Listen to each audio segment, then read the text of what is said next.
Баршаңызға сәлем достар. Бүгін чашушули тағамын дайындайтын боламыз. Бұл грузин халқының тағамдарының бірі болып есептеледі. Бізге ет қажет. Етімізді 4 бұрышты етіп ірілеп турап аламыз. Пешімізге қазанымызды қойып, сұйық майымызды құйып, етімізді қуыратын боламыз. Етіміздің сөлі шығады.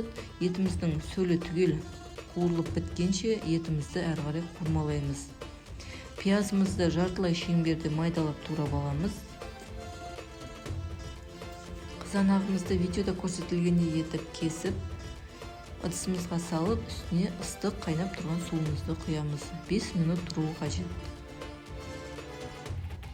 Бізде етіміз әдемі қуырылып жатыр. Осы қуырылып жатқан етіміздің үстіне пиязымызды қосып әрі қарай қуырмалаймыз. Қызанағымызды судан алып, сыртыңғы қабығын ашып тазалаймыз.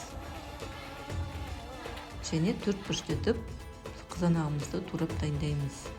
Болгар бұрышымызды да майдалап турап аламыз. Бізде етіміз бен пиязымыз әдемі қуырылды.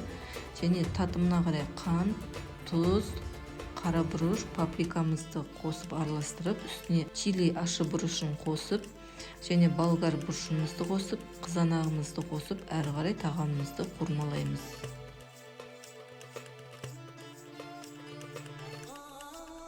Қуырылып жатқан тағамымыздың үстіне суымызды құйып, қазанымыздың қақпағын жауып, 2 сағат баяу отта пісіреміз.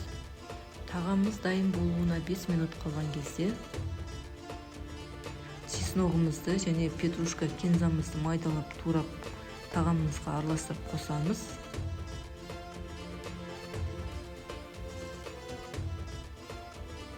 Біздің тағамымыз дайын болды.